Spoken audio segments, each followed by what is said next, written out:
better is for him as a chairman have it in his strategy plan to make sure that actually the committee did its job when it comes to the Banjul project. There was he succeeded a chair who is Honorable Suleiman Saho, and then reports are there. Almost some part of all this document he is asking is with the committee, and there was internal report about the issue of the Banjul project. He could have actually follow the committee, his successors, and then make sure that, okay, he arranged all these things and then bring it here. But for me, because I cannot actually understand what he is trying to achieve when you bring it as a matter of a day. Maybe it could be a public attention. That's what I believe. But if you looked at it, all these documents, the Constitution gives you the powers, the standing order gives you the powers. Why not you just call your committee, you draw a strategy plan, then you continue on your work, then you report back to the Assembly. Point of order. Point of order. So on that note, Honorable Speaker, I thank you. Thank you, Honorable Member for Nyamina Dankunku. Point of order, Honorable Speaker. Please take. Honorable Member for Busumbala. Very well, sir. Can we hear the point of order? 52 Honorable Member. 52 Honorable Speaker.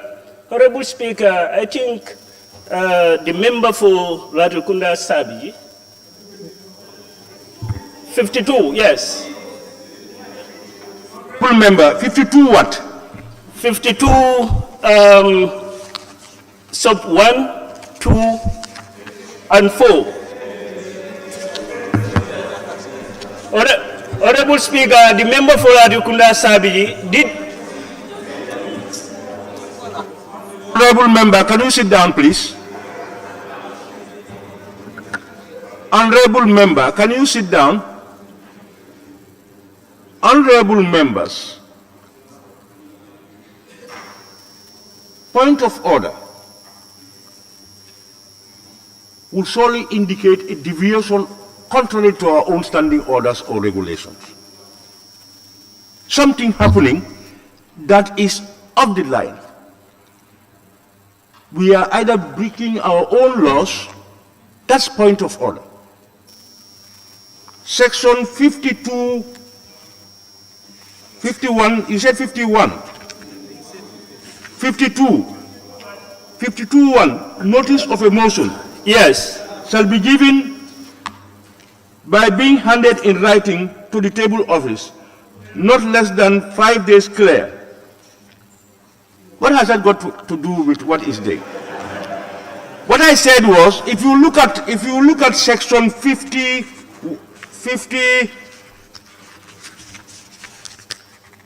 section 51, I make reference to section 51. It reads, it's matters of the day. A member may seek leave of the Speaker to make a statement to the Assembly, on a matter which fulfills the criteria prescribed in paragraph 3. And paragraph 3 reads, in deciding whether to grant leave to a member who has made a formal request under paragraph 1, the Speaker shall take account of the following criteria. A, whether the proposed statement relates to a matter which has occurred and has come to public attention since the authority last stood adjourned. B, whether the proposed statement relates to a matter which is of exceptional public interest. Public interest, exceptional public interest is what it's saying. These are the criteria that guided me in giving this decision. Of course, in consultation with the clerk. Now, to somebody else, it may not be of exceptional importance. I had some issues Because if you look at one, it says whether the proposed statement relates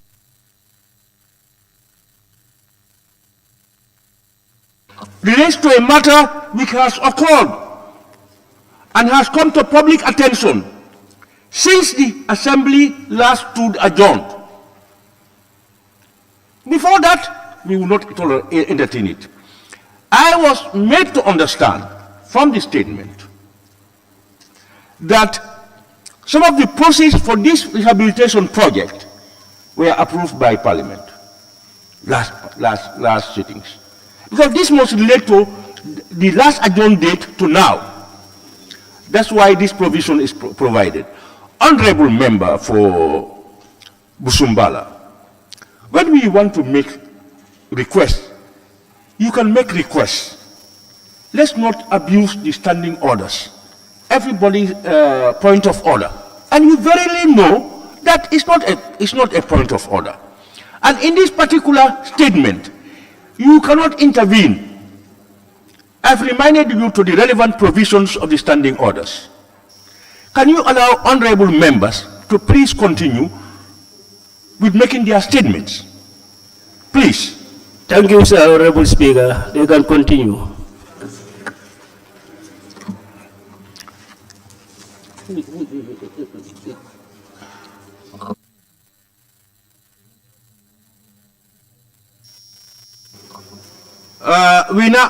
I now call upon the honorable nominated member, Fatou K. Jawara. Thank you very much, Honorable Speaker. Hence, the debate will constitute only 3 minutes. I just have 2 points to say, and the other one has already been raised by Honorable Mbow. I just want to refer the House to the 3rd paragraph of the matter of the day, which states that the committee shall consider opening a public hearing with regards to the project. Honorable Speaker, I believe it does not fall under the purview of the the project monitoring committee to conduct any public hearing on this matter, but rather public petition committee. On that note, Honorable Speaker, I submit. Thank you very much, honorable nominated member, Fatou K. Jawara. I now call upon the honorable member for Banjul North. Thank you very much, Honorable Speaker. Who feels it knows it. And I believe it is very important for all of us. Like I always say, success will always happen when our dreams are bigger than our excuses. Because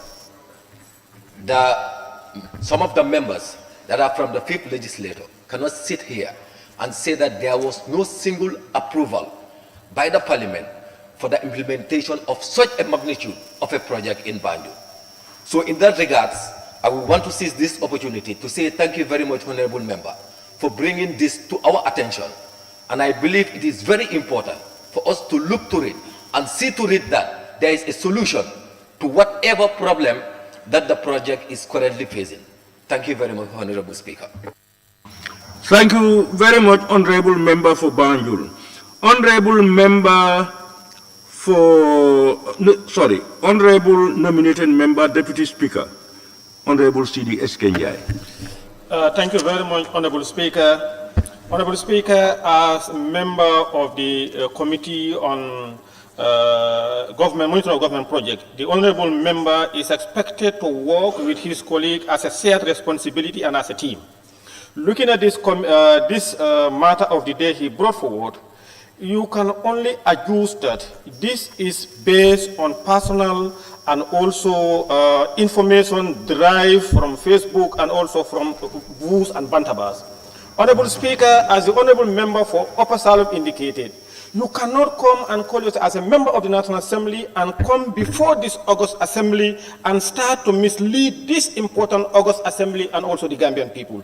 Honorable Speaker, it is the very honorable member and some of his colleagues that would want to prevail on public officials and ministers to take oath and would want to admonish them because they have misled and misinformed this August Assembly.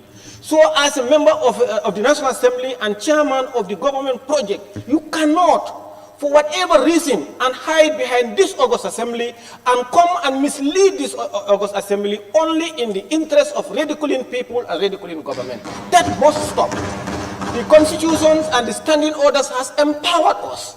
And of course, in our individuals' private capacity to learn, to research, to read, and to make consultation. So that whatever you bring into this assembly is factual and is in the interest of the country. This is merely on personal interest, and it should not be entertained by this assembly. You look at it. You look at the entire project. Yesterday, even the Vice President indicated, and he told us. And the Honorable Member, if he have done due diligence, he would have known that most of the issues he wants to bring in are better fitted at his committee, and also government is taking steps because it has been audited. And we all know this project is very key, even though it has not been approved by this parliament, and you cannot. I even beg to differ. It is not an exceptional public interest, this paper he brought here. It is not. Because the people of Banjul and the people of this country are grateful to the project, and it has not caused any harm. It has not caused any damages. It is not negative. It's only positive, and it's the best interest of this country, not only the people of Banjul. So therefore, in accordance with the provisions of the standing orders, in accordance with the provisions of the 1997 Constitution, this honorable member, we must admonish him. We must be ready to be truthful. We must be, and this is not the first time, it's not the second time, as in not the last time he's misinforming this August Assembly. Thank you. Thank you, Honorable Nominated Member and Deputy Speaker, Honorable S.K. Njai. I now invite the Honorable Member for Kantora and a Majority Leader. Thank you very much, Honorable Speaker, for giving me the floor. When I saw this thing, I was really baffled and doubt whether the member is indeed the chairman of the Committee of Government Project Monitoring. And it's two things. Driven by social media commentators, or really misinformed. But actually it's manifest and demonstrates, and he has succeeded in exposing level of knowledge about this project as the chairman. And I want to really ask him for him to expunge the statement he put, trying to antagonize, trying to mimic or try to blame game this assembly for approving the project. If you don't know the history behind this thing, it's very important as a new member of parliament to ask the old ones to take you through the entire project implementation. Or as a chair, once you've handed over the committee on project monitoring, to go and read, make references, make things of substance, acquaint yourself with the entire ongoing projects, so that such of this kind will not replicate in the chambers. Honorable Speaker, the member has actually succeeded in trying to expose, do I say, ignorancy about the project, and also try to blame game National Assembly as if we haven't done a thorough process in terms of approving additional funding under supplementary appropriation bill. So I would urge the member to work hand in glove with his committee members, not because I am forcing the I syndrome should be left out. Come as a committee, come as a team. It's a teamwork. You can't do it alone. Work with your member, not only fighting for credits and winning the commentators on social media. This is the wrong place. Please go back, work with your committee member, and do due diligence as the majority leader, member for Brikama North, has really alluded. So we are really encouraging you as a new chairman of the committee, try to believe in teamwork spirit as opposed to I-ego syndrome. Thank you so much for doing it. Thank you very much, honorable members. As you may know, we have only a maximum of 30 minutes to deal with this particular issue. And each member has 3 minutes maximum. I have tried to ensure that all the false names that were captured have spoken. We are a little, we have exceeded the time, but at least everybody who had shown to wanted to speak has spoken, and that's where we break it off. I need to make the closing statement. No. I need to make because I brought the statement. I need to make the closing statement. Honorable member, please sit down. Honorable members, I think you have your standing orders that govern us here. It's not what you want that happens, it's what we say that is guiding us that happens. Now, in this particular instance, you only make your statements, member makes a statement. In fact, I don't even put to vote or to do any other thing. That ends it. It's a statement you have made to members. Members have said their opinions about it. That's all it ends. So, honorable members, I want to thank everybody, from the honorable member who tabled the statement to all those who have contributed. That's the beauty of democracy, and that's why we should open up and respect people's opinions. We may have different opinions. Our ability, you have the right to disagree, but you must respect different opinions. So I want to thank everybody. I now call on the clerk so that we can proceed. Bill, Standing Order 65, first reading of the Animal Health Bill 2022 by the Honorable Minister for Agriculture. Stepping in is the Honorable Minister for Works. Thank you, Clerk. Honorable members, in accordance with Clause 65, only the first reading of the bill entitled Animal Health Bill 2020 will be done today. Therefore, I now invite the Honorable Minister of Health, being represented by the Honorable Minister for Works, Transport and Infrastructure, to hand over a copy of the bill to the Clerk of the National Assembly, who will read aloud the short title, whereupon the bill shall be deemed to have been read the first time. I thank you.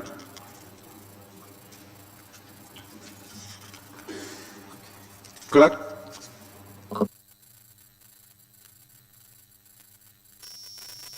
The Animal Health Bill 2022. Honorable members, the bill has been read a first time. The next date of the said bill is appointed for Tuesday, 27 September 2022, for the person in charge of the bill to move a motion for the second reading in accordance with Standing Order 66-2, which reads, at the conclusion of proceedings on the first reading or on any subsequent stage of a bill, the next stage may be taken either forthwith or upon a day to be named, providing that second reading shall be taken no sooner than 1 working day after the first reading. I thank you. Clerk, can we proceed to the next one? Bill, Standing Order 65, first reading of the bill, the Gambia Public Buildings and Facilities Authority Bill 2022, by the Honorable Minister for Works, Transport and Infrastructure. Honorable members, in accordance with Clause 65, on the first reading of the said bill, entitled Gambia Public Buildings and Facilities Authority Bill 2022, will be done today. Therefore, I will now invite the Honorable Minister to hand over a copy of the bill to the Clerk of the National Assembly, who will read aloud the short title, whereupon the bill shall be deemed to have been read a first time. Honorable Minister.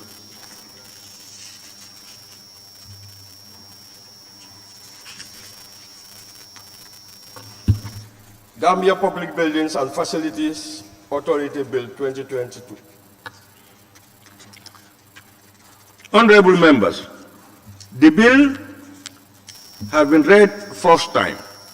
The next stage of the said bill is appointed for Tuesday, 27 September 2022 for the person in charge of the bill to move a motion for the second reading in accordance with Standing Order 66-2, which reads, at the conclusion of the proceedings on the first reading or on any subsequent stage of a bill, the next stage may be taken either forthwith or upon a day to be named, providing that second reading shall be taken no sooner than 1 working day after the first reading. I thank you, Honorable Minister. Clerk, we may now proceed. Motion. Be it resolved that this August Assembly do consider and ratify the Convention on the Protection of the Underwater Cultural Heritage, Paris 2021, by the Honorable Minister for Tourism and Culture. Honorable Minister.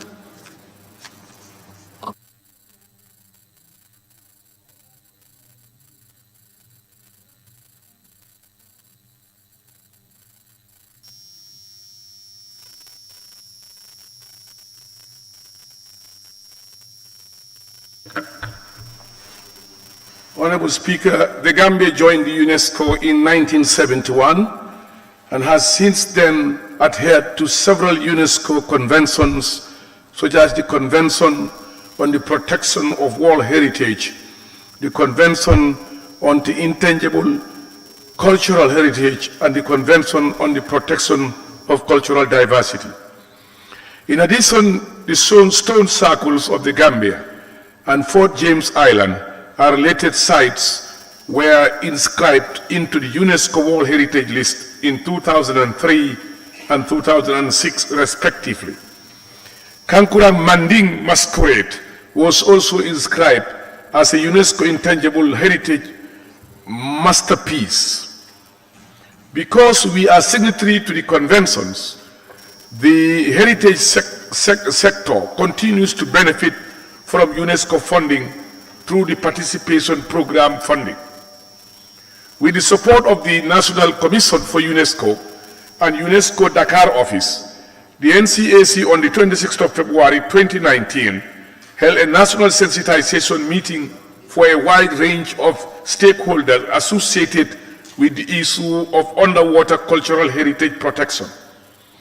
Those who attended came from the Ministry of Justice, Ministry of Tourism and Culture, the Gambia Navy, the Gambia Ports Authority, the Gambia Maritime Authority, Gambia Fisheries Department, Department of Water Resources, National Tourist Guide Association, the press, the NCAC, Ministry of Foreign Affairs, and the National Assembly's Select Committee on Arts and Culture and Tourism. At this meeting, the stakeholders unanimously agreed that the Gambia begin of the process of ratification of the Convention on the Protection of Underwater Cultural Heritage. Further sensitization was done in August 2021 with the National Select Committee and with schools to further familiarize people with the Convention. 6 Gambians from the NCAC and the Gambia Navy were trained in diving techniques at the Oceaneum in Dakar, Senegal by UNESCO in 2020 to start to build skills underwater heritage exploration. Underwater cultural heritage means all traces of human existence having a cultural, historical, or archaeological character which have been partial or totally underwater periodically or continuously for at least 100 years, according to the 2001 Convention. Justification. The Gambia needs to ratify this convention because of the following reasons. The Gambia and Gambia Atlantic coastal line contains rich underwater cultural heritage that attests at the ancient civilization of our people and its witnesses to historical relationship between the Gambian society and outsiders, including the Portuguese, the British, the French, the Spanish, the Dutch, etc. Underwater cultural heritage can include ancient shipwrecks in the River Gambia, including slave ships to the New World.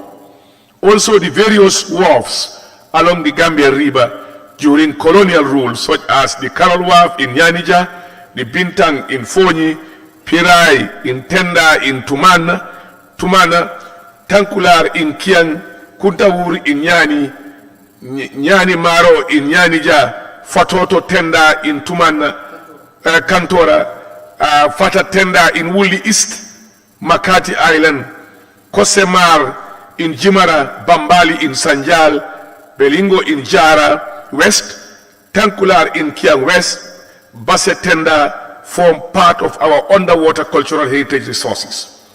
Upon ratification, the Gambia will work with UNESCO to develop these sites to improve the tourism product in these rural areas, create jobs, and restore cultural identity.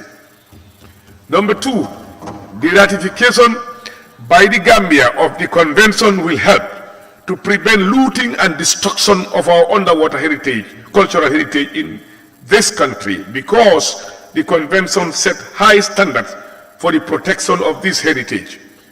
UNESCO and the Gambia will partner with relevant institutions to ensure that underwater heritage is preserved and protected from looters and treasury hunters.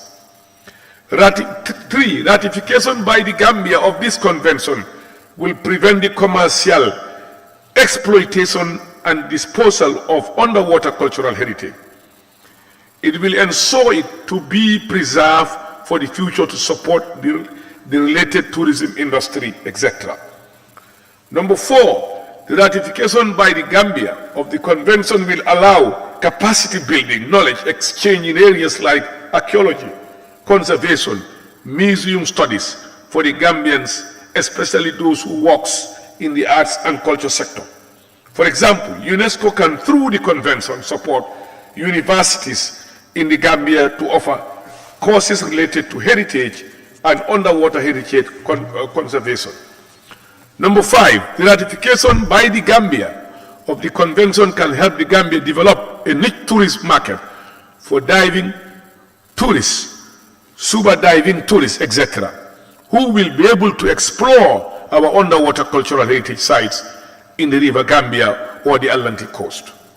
Number 6, the underwater convention also will help the Gambia government to work with UNESCO to survey and locate all wells in all the settlements which are fully protected by the convention as long as they are 100 years old. 10 Nyanju in Bara, Lower Nyomi is a good example. This well shall be signposted and explained to enrich our local history. Number 7, the various shipwrecks along Gambia territorial waters, including the River Gambia, shall be surveyed with support from UNESCO to preserve these sites so that river dredging and oil exploration does not disturb them. Ratification of the convention will, Honorable Speaker, bring a lot of opportunities to tender communities, name above, and also help promote tourism and protect our heritage. The convention and national laws.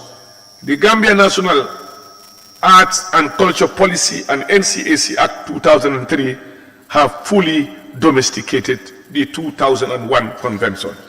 My prayer, Mr. Speaker, the prayer therefore is for this August Assembly to approve the ratification of the said convention based on the objective and reason given above. Thank you, Mr. Speaker. I beg to move. Thank you, Honorable Minister for Tourism. Any seconder, honorable members? Member for Central Badibu. Thank you, Honorable Speaker. Honorable Speaker, I rise to second the motion and I want to do my debate. With your permission. You may continue. Thank you. Honorable Speaker, the motion before us on the Convention on the Protection of Underwater Cultural Heritage is timely. And by looking at the benefits highlighted by Honorable Minister, they are numerous. But the million-dollar question is, how is your ministry ready to champion this cause? And before this important motions, we believe your ministry should start their homework in preparation for this giant crusade that you want to embark on. Honorable Speaker, we need to be informed on the policies that you have in hand at the moment that will be a breeding ground for this powerful international project that you're talking about. Honorable Speaker, you talk of restoration of cultural identity. We're talking of the water now,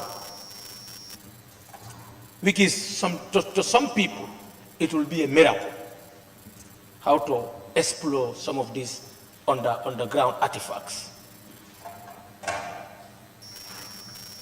But I believe with commitments and willingness, it's time for Africa to look at some of these resources and how to tap them to the benefit of its citizens, because this should be part of Agenda 63 of Africa, AU. That it's time for Africa to promote culture and heritage and to look at our cultural resources and how to preserve them.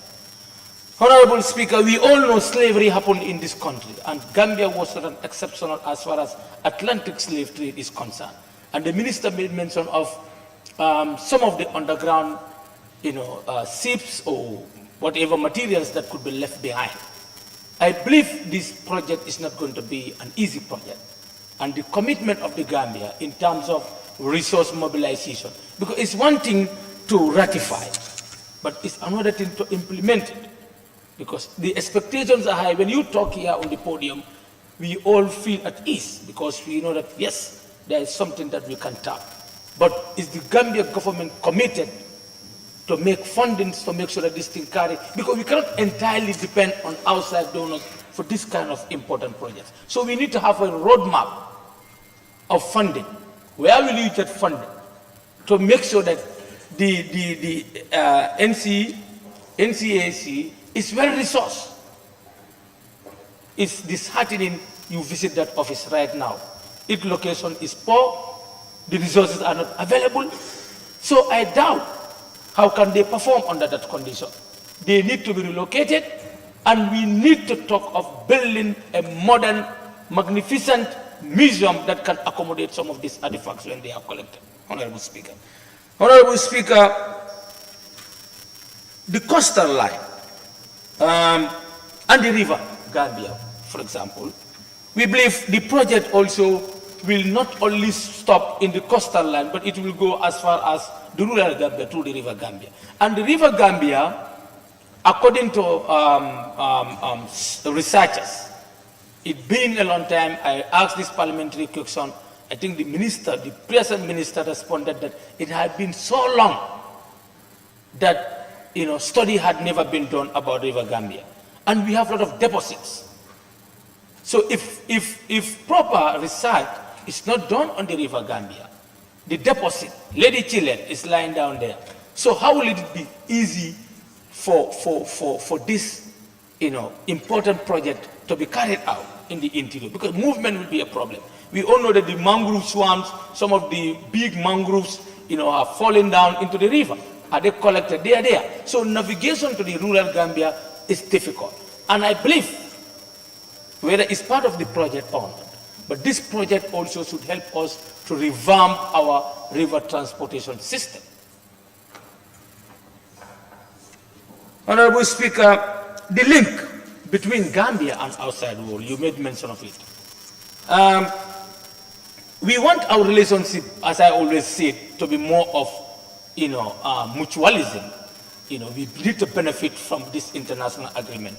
Gambia should not be used as a gateway for foreigners. I will call them foreigners or partners, only to make us to ratify such important, agreements. At the end of the day, we are at their mercy. So I believe your ministry will be very firm to see to it that the interests of the Gambia are stated in the agreement, in page 7, page 5. So the interests of the Gambia should be protected. It should not be, abused by outsiders. Honorable Speaker, you talk about the WAFs. These are very, very important to our life. So these WAFs, their conditions are unbearable. If you think of Kanikunda, you think of Tendaba, mentioned but two. These were important sites for our trade during colonial days and even before pre-colonial period. So I believe with the coming of such a benevolent or flagship project or agreement, Gambia's trade in the rural Gambia will be revived. Honorable Speaker, you talk about the support to the universities. Honorable Speaker, it's high time we invest into history and science and research. Research is limited. Students are at the university, they want to embark on research, there is no research fund. The research funds at the university are limited, and once those gaps are not filled, it will be very difficult for Gambia to be able to tap her own resources. Honorable Speaker, it's high time we think of restitution. The things that we are taking from Gambia during the colonial period. We have precious items. Your ministry should be more willing, more proactive to make sure that they speak the language of AU, so that these materials that we are taking away from us during slavery or before slavery, during the legitimate trade, the so-called legitimate trade I will call, we need to bring those items back. And I believe at International Forum, for us, it's high time we talk about this. Gambia has a lot of rich culture.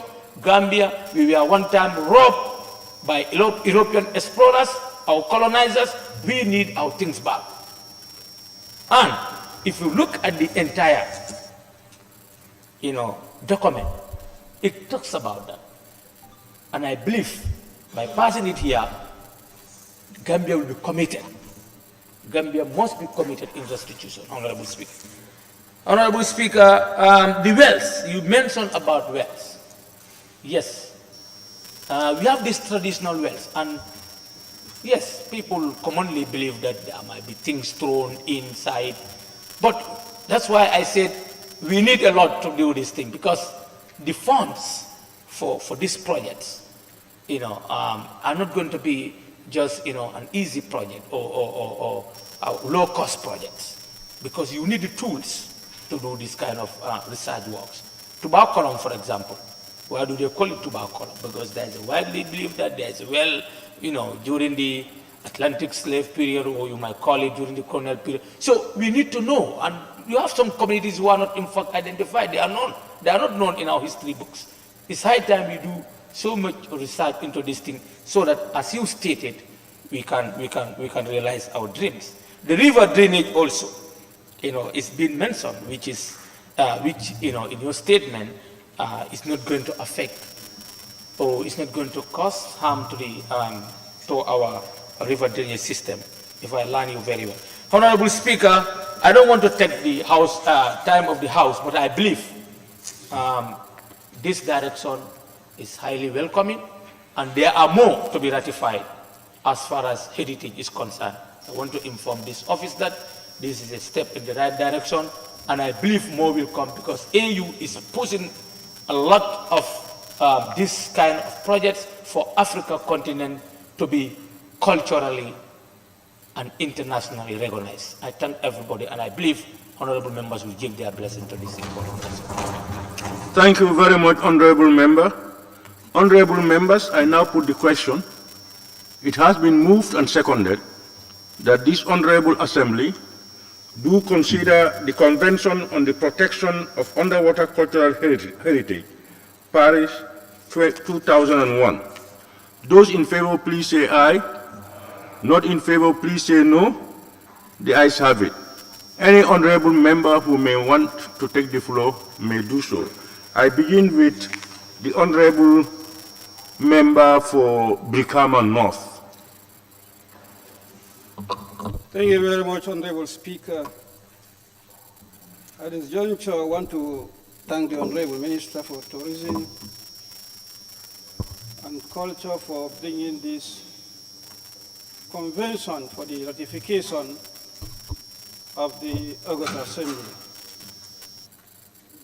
On that juncture, I will take the permission of the current chairman of the Select Committee of Tourism, Arts, Culture, Youth and Sports to take the lead on this debate on the motion that the honorable member is bringing before the August Assembly, on the basis that, as he rightly alluded to, that we had an engagement with the ministry on the matter. And prior to that, we also had an engagement with the officials of UNESCO in trying to get the support of the National Assembly for the Gambia to ratify this particular convention.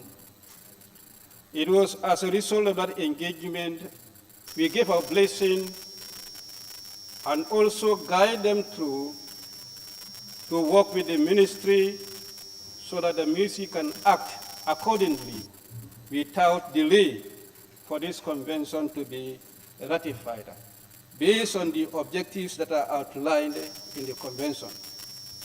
It could be recalled that the Gambia joined UNESCO in 1971 and convention of this matter. Like other conventions, I express my concern why it has to take us so long that time, having signed without ratification. Now that is coming, and I want to believe that the August Assembly will give its blessing.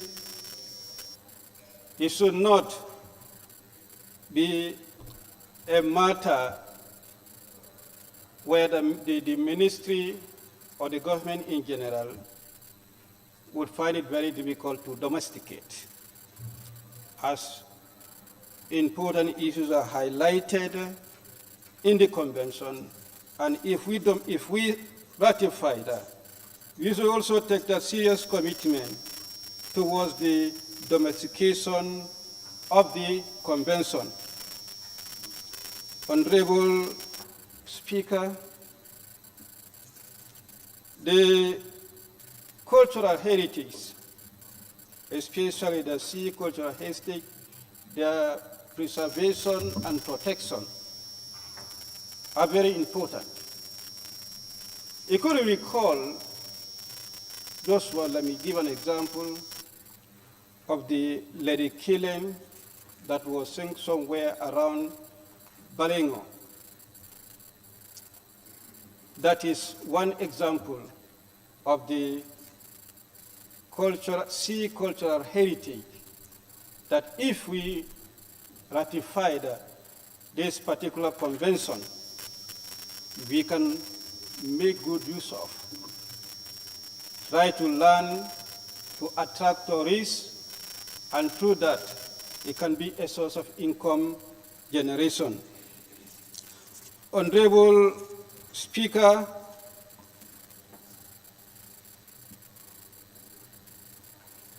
Honorable Minister in his deliberation made mention of the importance of ratifying this convention to go further, to revive the lives of the coastal or the riverside villages that we used to call the tenders.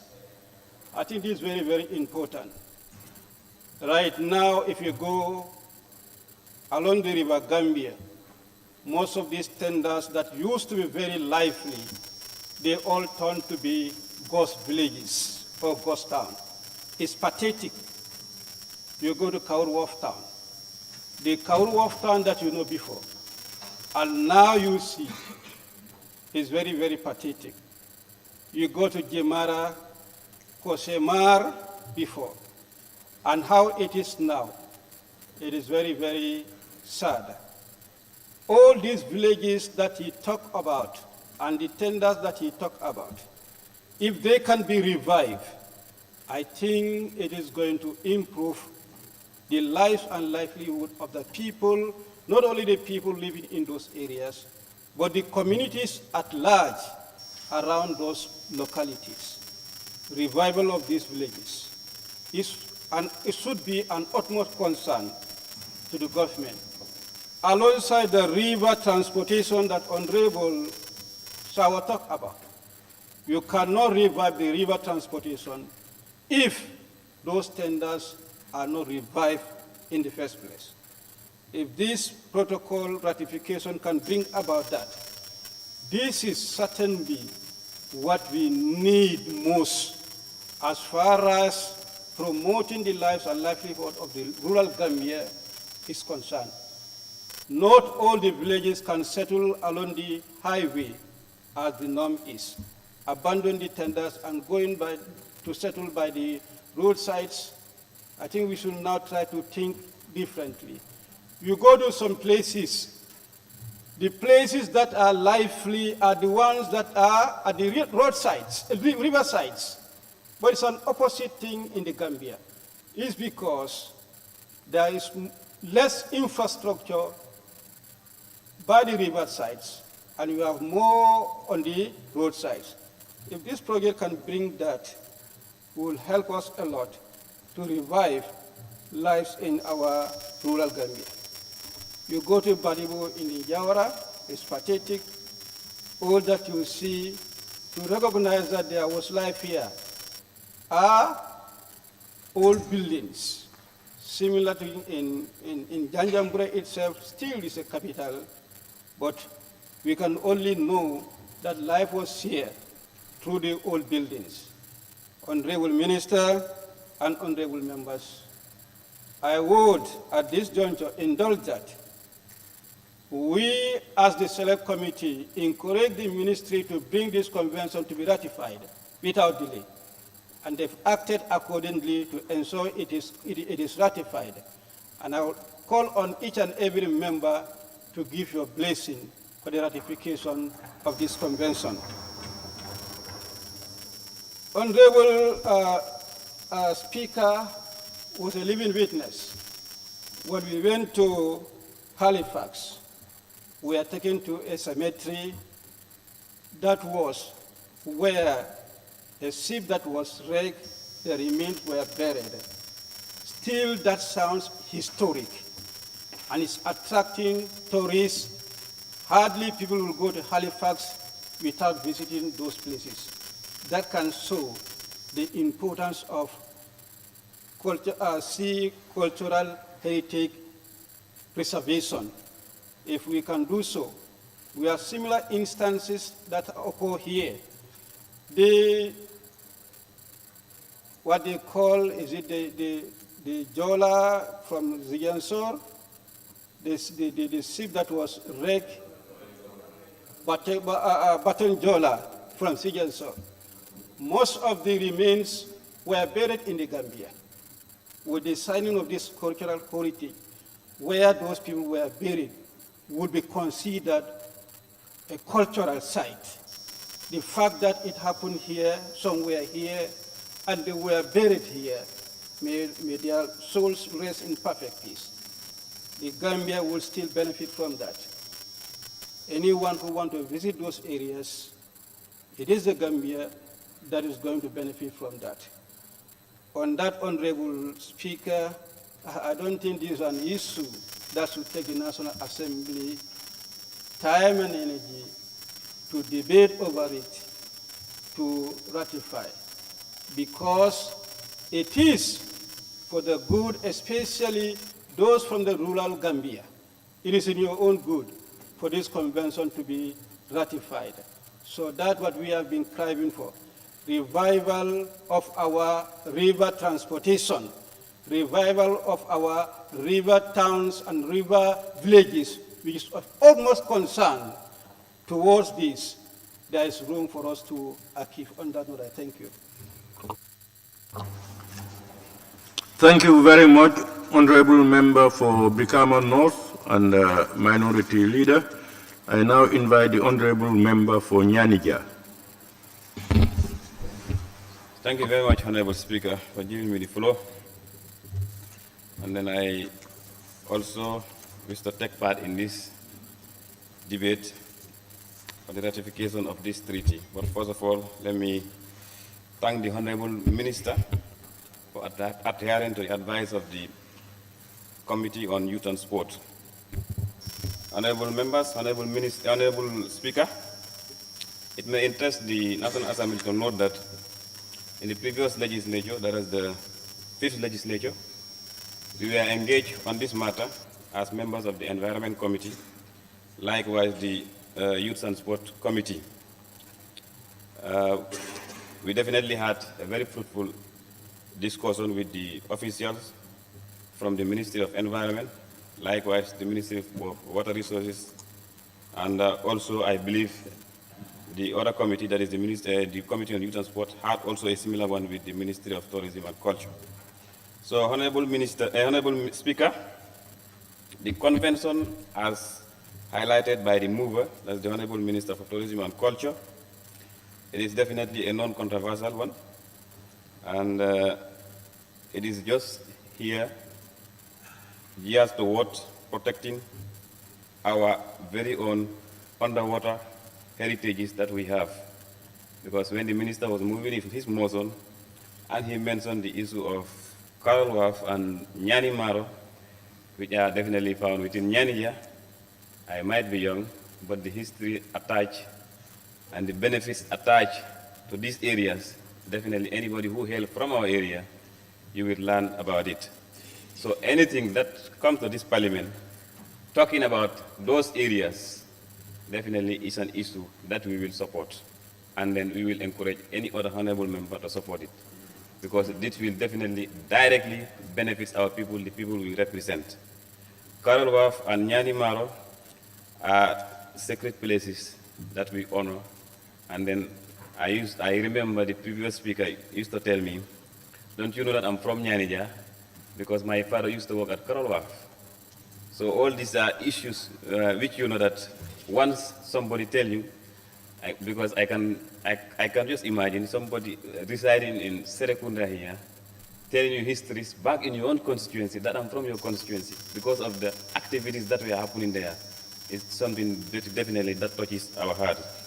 So, Honorable Speaker, looking at the convention and looking at the objectives and general principles attached as presented here in the convention, definitely I think it will interest any honorable member to go through this, not by reading, but you go through this and read by yourself.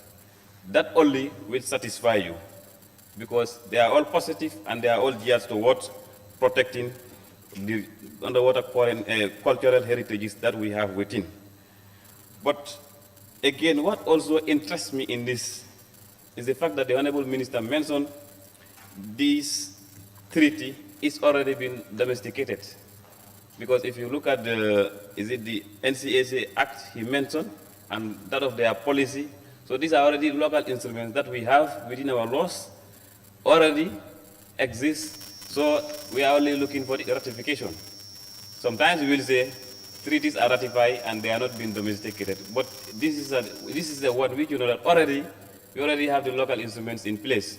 So I believe we will definitely support it and give it an easy ride. Honorable Speaker, I just want to clarify one thing regarding the sites the Honorable Minister mentioned. He mentioned a number of sites from the length and breadth of the country. But it might interest us to also know, after ratifying this, I understand there are projects attached. But some other areas might also be left behind, because we cannot get everything on board at once. What next for those sites? I am not a historian or I'm not an expert in that area, but once we identify these sites, is it possible to add them as part of the ones already identified?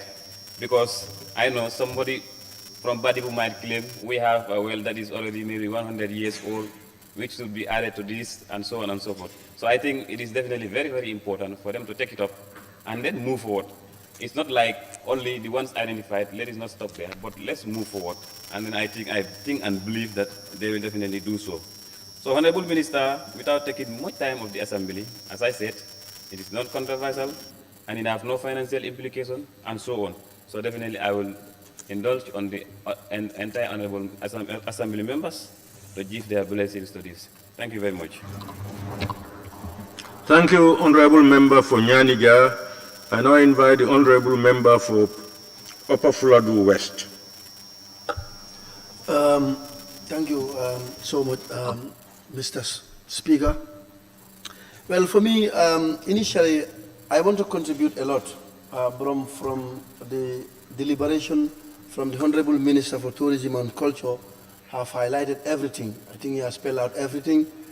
Like, for us to rectify this convention, I think it will be how to call it, a laudable initiative by this assembly. Because if you go through the document, you will come to see that Africa have lost its cultural heritage, and then Gambia is no exception. Gambia is part of Africa. So in order to revive this cultural heritage, we have to rectify this convention.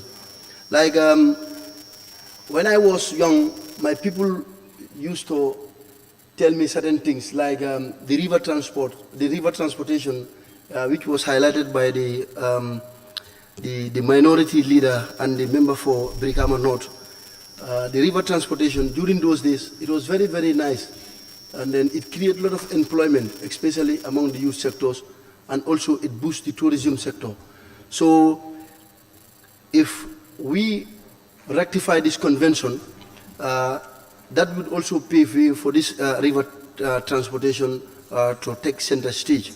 And also he talked about the wharfs, that is the quay where these big boats anchored. I can remember in Bansang, in those days, immediately when we close school, we normally go to the riverside, whereby tourists will come, the Lady Chilean, and these other big boats will come and then anchor on the quay.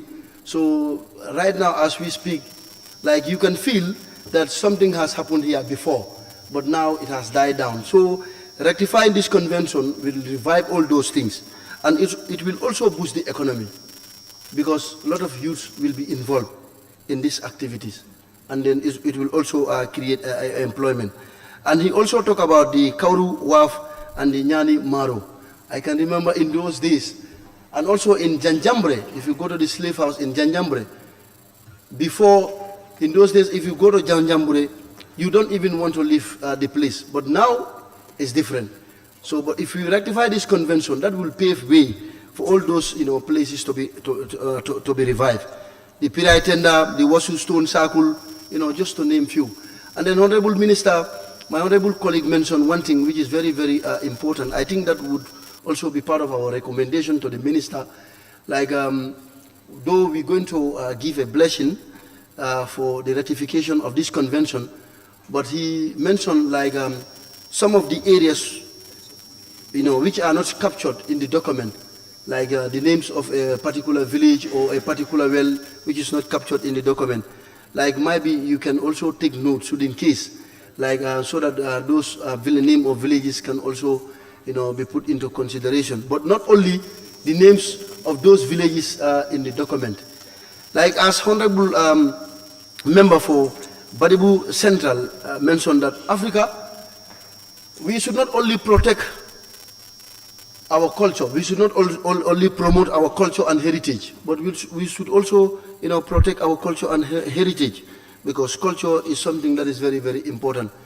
But if you can read, if you can see what the minister have highlighted, that the importance attached to the ratification of this convention, it's enable capacity building for young Gambians to learn cultural heritage at our tertiary institution, that is at our university. It will also promote tourism and protect our heritage. Gambia to work with UNESCO to work on the cultural heritage sites around the country. I think government alone cannot do these things. So when we rectify this convention, that will pave way for UNESCO to step in. At least that will also boost our tourism and our tourism sector. So for me, as the National Assembly member for Upper Fuladu, I'm representing my people when I saw this thing, I said to myself, this is a blessing in disguise. This had long been overdue, but thank God everything is time. It has come to light. I think we all have to put our hand on deck to give a blessing to this ratification of this convention. So, Honorable Minister, we thank you so much for taking this giant step coming to this August Assembly. And then we are very, very grateful, and then we hope to work with your ministry. Thank you. Thank you very much, Honorable Member for Upper Fuladu West. I now invite the Honorable Member for Nyamina West. Thank you very much, Mr. Speaker. I feel very happy to be or to take part in this debate. First of all, I had worked under this ministry before coming here, so I have known many of the activities and development agendas of this ministry, and I have interacted with the director of NCAC a lot pertaining to these cultural heritage issues, and I have always knocked his doors to also remind him some of the cultural heritages that are found in Nyamina. He is here, and I have in one time talked about them at a rally where even the Honorable Minister reminded me to take my time and take it easy. They are coming up with a laudable initiative. Whenever we get to that, I'll be very happy. So I take this juncture to thank you, Honorable Minister, for bringing this ratification. And I will join to say, without hesitation, on behalf of Nyamina West and the people of Nyamina West, I will give a blessing to ratify this convention. And I am also urging all my colleagues to give a blessing to this convention. Mr. Speaker, this is a very good initiative, and it has numerous advantages and benefits as delivered by my fellow colleagues who presented before my presentation. Considering the fact that the River Gambia is not well utilized, with this project, it will give us advantages for navigation as mentioned, and the maximum usage of the River Gambia, and also to explore our rivers, seas and lakes so as to find out some of these cultural heritages that will be protected if this convention is ratified today. Other benefits that are attached to it, like my colleagues mentioned, are employment, and obviously I know my Honorable Minister will not leave the youths behind. This will make the youths busy, and also not only employment, will also attract more tourists, also with diving activities that will generate income, more so foreign currency, and this will also help advance our economy. As we know, a large chunk of our economy, especially in the foreign currency, it's derived from this particular ministry. So it's a laudable initiative that I think all of us here will not hesitate to bless. Mr. Speaker,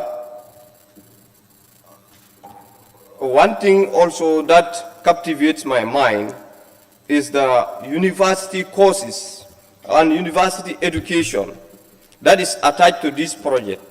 as lamented by my Honorable Minister, UNESCO will be ready to bring in university education as far as this underwater cultural heritage is concerned.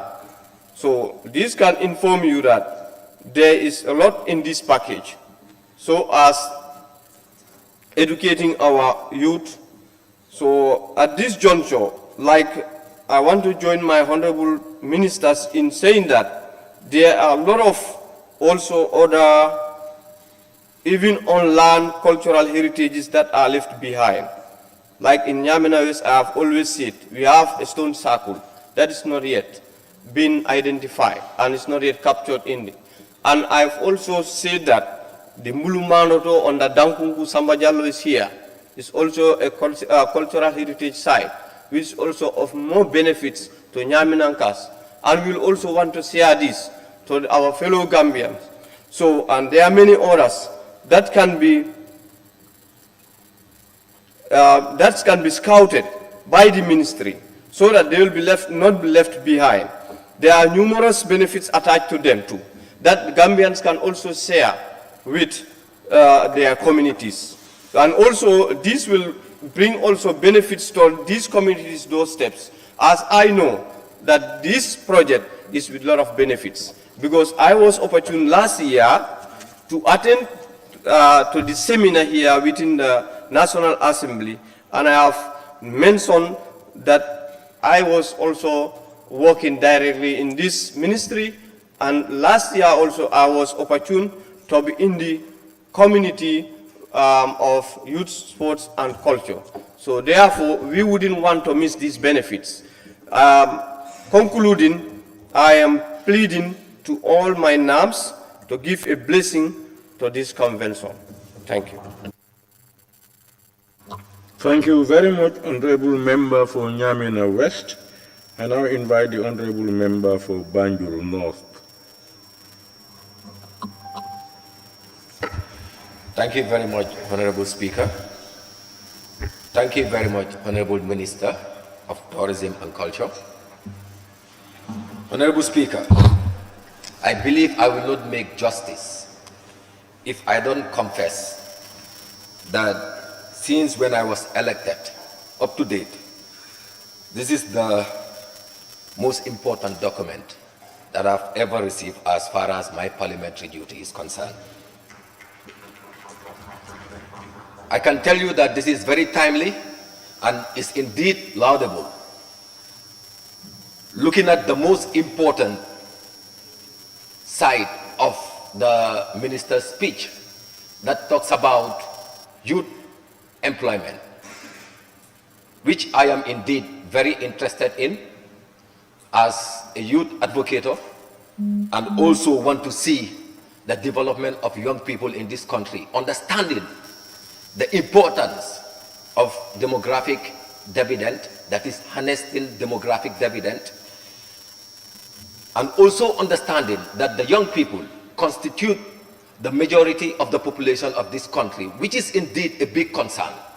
I believe this convention is very important for all members to make sure that we do due diligence and rectify this important document. In that regard, I implore each and every one of us to make sure that we ratify this important convention and know that it is for the interest of the Gambia and, more importantly, the interest for the majority of Gambians. Thank you.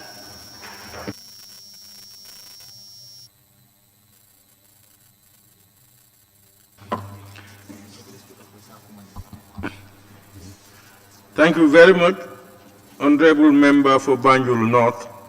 I now invite the Honorable Deputy Speaker, Honorable Sidi Eskenjai. Thank you, Honorable Speaker. I want to also join previous speakers to associate myself with this very important convention. Honorable Speaker, as the Honorable Member for Nyanija indicated, there are two places listed, the Honorable Minister mentioned, in Nyanija. And I remember, in fact, as we speak, if you go to Coral Wharves, you will see the remains and the lyrics of old buildings, as we are informed that it used to be a business hub and also a center for the Dent, Ledirai, Redicilel port, and so on and so forth, and used to be a port trading point for transportation of goods and services from Nyanija or that part of the world, including Upper Salum. By the way, we used to be, Nyanija still is the breadbasket for Upper Salum, and of course they come to Nyanija for their education and their health. So the Honorable Minister, being someone who hailed from that area and having mastery of all these ports along the River Gambia up to Fatoto, it's very important. When I was going through this convention, Honorable Speaker, it is only positive and it is only necessary for us to approve this and ratify this convention. Equally, we would continue to call on the Honorable Minister of Tourism, who have vast wealth of experience in this area, not only to stop at ratifying it, but to domesticate it and seriously look for funding, to put up very good structures and facilities in those areas. As we yearn for restoration of river transport and also add new impetus on our trade and trading activities, because at the time, river transportation was very useful. And when you go to these areas, for example, Nyanimaro, or you go to Karol Fuaf, you look at the vegetations, the land topography, it's just excellent. It could be a very good tourist attraction to the Gambia. It will help, in addition to protecting it, to lure tourists to visit Gambia often and to visit rural Gambia. And it is a common knowledge, all of us, when some of us were young, we used to see a lot of tourists into the hinterland. You know, they were interested in visiting some of these historical places in the country. And Nyanija, that's where also Kerbach, the stone circle, is located. And under the Honorable Minister's watch, his ministry have done some good improvement in that area. So I want to associate myself on this, and the ministry should look seriously into getting funding to build not only these areas, but also to build some good eco lodge or hotels as happened in other countries. When you go to some countries, Honorable Speaker, when they have eco hotels, when you get in there, you see some of these animals, some of these trees, the way they even artificial the topography, the way they design it, it will only attract, because we talks about, the Honorable Minister and his team talks about all year round tourists, not even all year round tourists, but even if it is 6 months. But when we have these facilities in the hinterland, good hotels, you know, good accommodations, good sites which will encourage tourists to come and go there and visit, and it will serve as a destination. So when I also looked at page 3, Honorable Speaker, on the conventions, that is Article 2, Objective and General Principles. You know, one stated that this convention aims to ensure and strengthen the protections of the underwater cultural heritage. It's commendable. It is to our own interest. Not only this clause, but each and every clause of this convention is in the interest of every Gambian, all of us. Whether some of these, as the Minister indicated, are within our constituencies or not, but it is in the interest of the nations.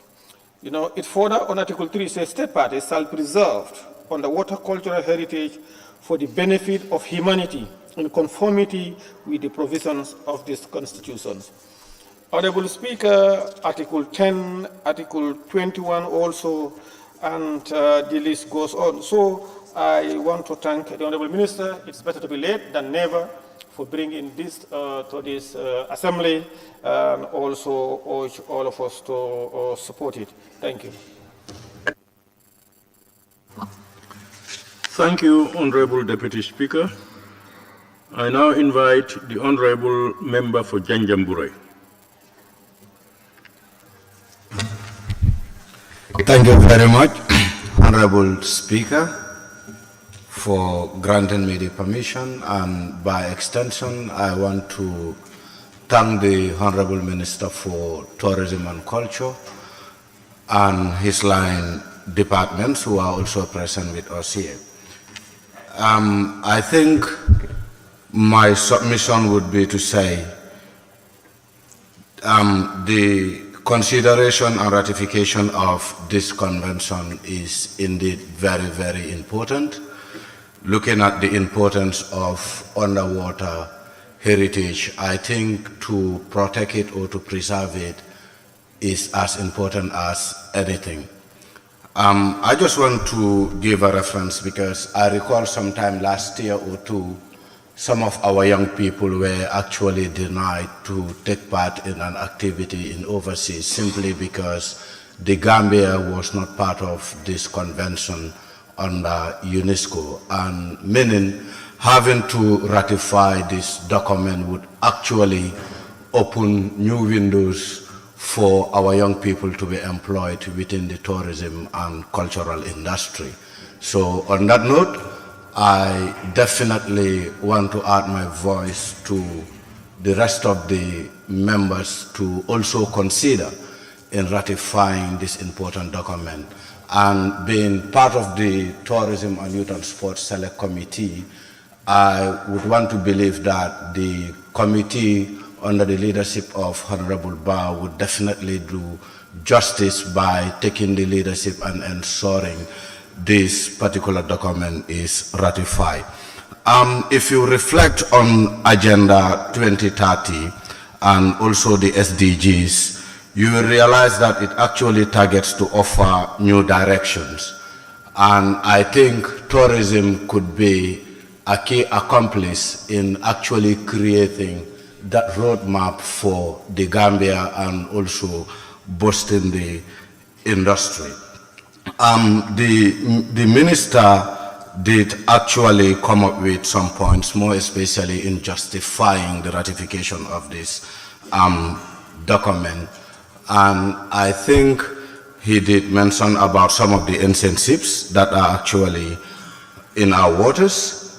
And also he did mention about some of the species we have under our waters. For example, if you look at the tiger fish, Honorable Speaker, if you look at the tiger fish, is actually an endangered species that actually would require for the government and the Gambians as a whole to actually preserve in order for us to use it as a tourism product. Because if you also look at sport fishing along the River Gambia, you will agree with me that it actually has those potentials to create employment for our young people.